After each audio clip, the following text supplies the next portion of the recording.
Tercer bloque de Plural, ahora sí, con nuestros columnistas en este espacio hoy, con nuestra columnista Miriam Duarte. Bienvenida, Miriam, ¿cómo estás? ¿Qué tal? ¿Cómo estás? Buenas noches. ¿Con qué tema, Miriam? Bueno, un poquito quería repuntar lo que veníamos hablando anteriormente, que tiene que ver con esto, ¿no? De los roles del Estado en el ejercicio de derechos y de qué manera se van configurando un eje que para mí, forma de analizar el mundo y las sociedades, es la tecnología. Pero bueno, un poquito entrar en el análisis de algo que en tecnología se denomina tecnologías blandas. Hablamos en tecnología de dos tipos de tecnología: las duras, las que generan objetos, artefactos, cosas tangibles, y de las tecnologías blandas, que son más que nada de orden organizacional, que tienen que ver con cómo se organizan los equipos de trabajo, las normativas, los protocolos y demás cuestiones que tienen una existencia real, pero su aplicación es la que luego tiene efectos concretos, ¿no?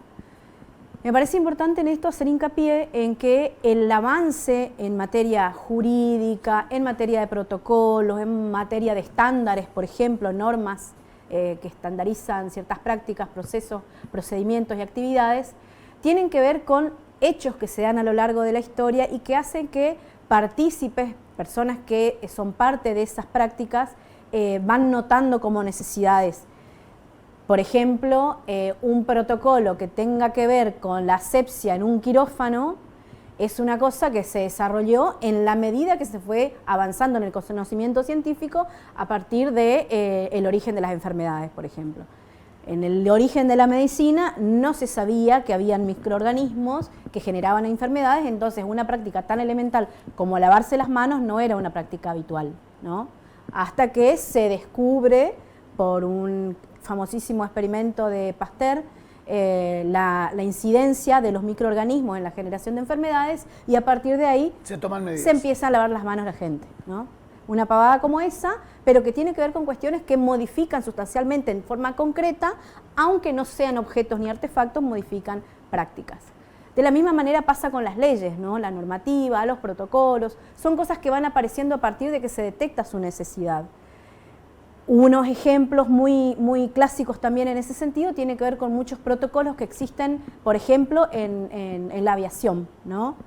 En la mayoría de los casos, la aviación civil se fue dando por la práctica, por los hechos, y los protocolos se fueron desarrollando a partir de hechos lamentables, la mayoría de ellos muy lamentables, luctuosos, que generaron, bueno, la necesidad de establecer ciertas prácticas que garantizaran niveles de seguridad. Podemos hablar de otro ejemplo como el cinturón de seguridad, por ejemplo, que hasta hace unos años no era obligatorio, ahora lo es, y así con muchísimas prácticas.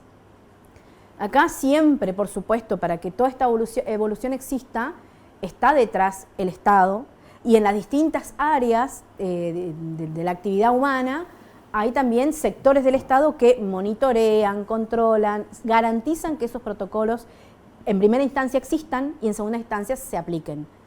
Esto de la mano de las potenciales sanciones que pueda implicar su incumplimiento. Ahora, en términos de legislación general, de norma general, habíamos hablado en la última intervención mía en esta columna con respecto a cuáles son los roles que tiene el Estado en el cumplimiento de las normas que establece la Carta de las Naciones Unidas sobre los Derechos Humanos.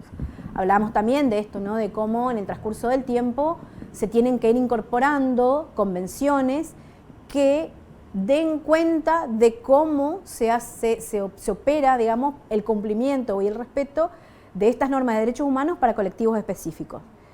En unos casos para las mujeres, para los niños, niñas y adolescentes, para las personas con discapacidad, para las personas afrodescendientes, donde vamos viendo que el concepto ser humano no era un concepto tan genérico y resulta que no éramos todos tan iguales, ¿no?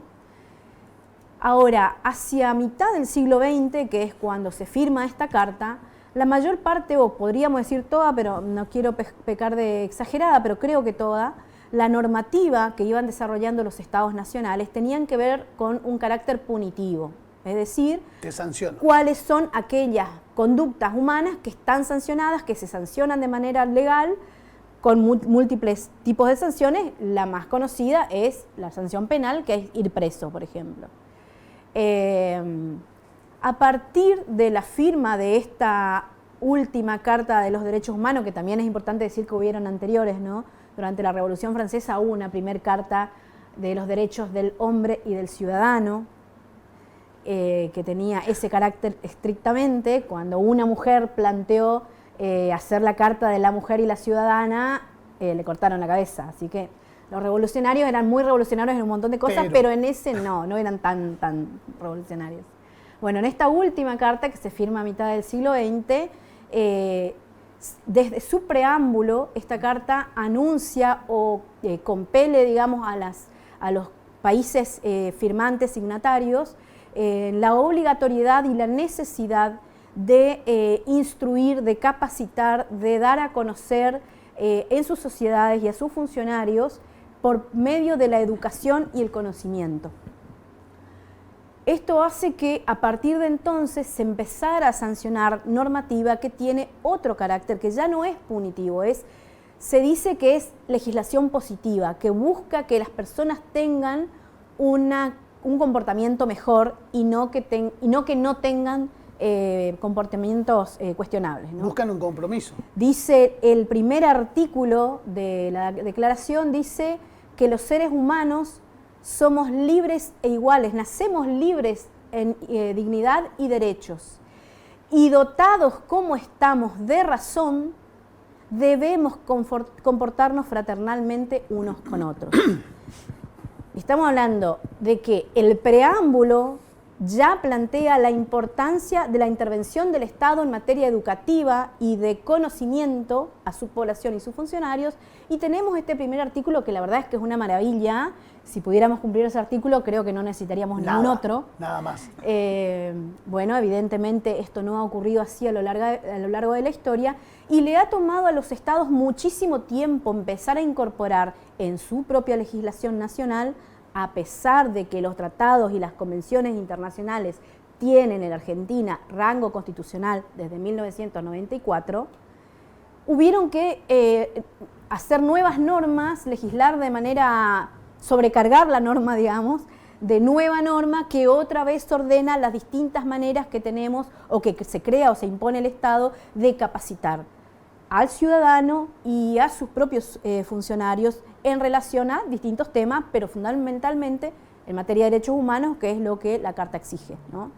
Entonces nos encontramos que, bueno, tenemos legislación que ordena la capacitación de los funcionarios y la introducción además de estos temas en las currículas escolares, desde el nivel inicial hasta la formación superior, hasta hace no mucho tiempo, digamos. Una cuestión que yo siempre trato de poner también en evidencia, ¿no? Hablaba nuestro compañero Jorge hace unos minutos de una institución como el INADI, que es una institución que fue pensada con carácter federal. Y a su vez formó parte de un colectivo específico que trabaja en el marco de otra normativa, que es la Ley Nacional de Cine, que creó el Instituto Nacional de Cine y Artes Audiovisuales de la Argentina hace casi 60 años.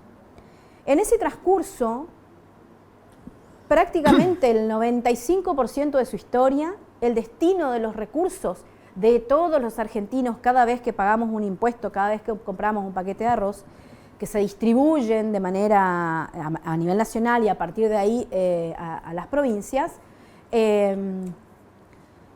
la verdad es que para poder acceder a los recursos nacionales del Inca había que llevar los proyectos de manera personal y presentarlos de manera personal en la ciudad de Buenos Aires. Allá. Exactamente. Y empiezan los cuestionamientos a cuáles son las direcciones que toman los recursos nacionales o los recursos, digamos, del Inca en materia de proyectos, de aprobación de proyectos, cuando esos recursos se vuelven federales. Nunca antes había tenido cuestionamiento. Y creo claramente que un problema que tenemos en este momento es que lo que se desmantela no es cualquier política pública. Se desmantelan las políticas públicas que tienen un carácter federal, y esto es grave porque es en sí discriminatorio. Entonces estamos hablando de estados que se tomaron 50, 60, 70, 80 años. Primero entenderse como federales. Eso no pasó nunca, todavía no ha pasado, que se entienda lo que es federal, a mi criterio. Pero hay algunas normas que posibilitan que escuchando a los actores de distintos lugares vos puedas tender a esa federalización. Creo que es siempre así. En el desarrollo de toda la normativa y sobre todo la de la última mitad del siglo XX para adelante, esto que tiene que ver con lo más propositivo, todo el desarrollo de la normativa incluye a las comunidades que están vinculadas con esa problemática. No existe la posibilidad de desarrollar legislación de aplicación eficiente si las personas que forman parte de los ámbitos que sufren las problemáticas no forman parte de la discusión de las leyes. Con sus aportes, así que, claro. Con todos los años que nos ha tomado desarrollar la legislación y las capacidades, las condiciones, la institución, podríamos decir que el INADI no tiene carácter punitivo, tiene un carácter más bien de asesoramiento, de informe, de hacer dictámenes que acompañen la capacitación en los organismos, en las organizaciones, en las instituciones que requieren esa capacitación que ya nos exigía la Carta, el preámbulo de la Carta de los Derechos Humanos en el año 1948. Así que esto no solamente no corresponde, sino que además es un retroceso de casi un siglo en materia de derechos humanos. Por eso, saber para ejercer derechos, decís. De eso se trata, por supuesto. Y obviamente está prioritariamente la responsabilidad del Estado detrás de que las personas, los ciudadanos, conozcamos nuestros derechos para poder ejercerlos, pero además que si esos derechos no se cumplen y no se respetan, tengamos la manera de recurrir a ese Estado para que nos acompañen, por ejemplo, en estas funciones que tenía por lo menos hasta ahora el INADI. Yo pienso que desfinanciado, por más que esté el personal trabajando, no puede cumplir sus funciones en materia de capacitación, de asesoramiento e incluso, bueno, de recomendación, ¿no?, a ciertos organismos e instituciones para la capacitación de su propio personal. Si no empezamos por la capacitación de los propios actores del Estado en el cumplimiento de la normativa nacional e internacional, difícilmente podamos trasladar ese saber al resto de la ciudadanía. Tenemos una lectura de lo que está pasando. ¿Qué crees vos que va a pasar, Miriam, con todo esto? ¿Hacia dónde vamos? Jugate. Mira, yo realmente me preocupa mucho una cuestión que tiene que ver con el rol de los medios de comunicación, específicamente, lo poco serios que son en el tratamiento de estos temas, la cuestión casi burlona, casi adhiero como parte hipócrita, de los medios de comunicación, adhiero a ese comentario. Digamos, o se invisibiliza completamente o cuando se aborda el tema se lo hace de una manera realmente muy lamentable, que también denota que esos actores de los medios de comunicación requieren esa formación, esa capacitación y sobre todo la responsabilidad que implica estar al frente de un medio de comunicación. Sin ese soporte, yo creo que los niveles de discriminación van a ser peores. Claro, realmente van increyendo y evidentemente lo que decía Jorge recién, digamos, los niños no nacen discriminadores, la discriminación se transmite en las casas y lamentablemente se transmite también en las escuelas. Muchas gracias, Miriam. Hasta pronto.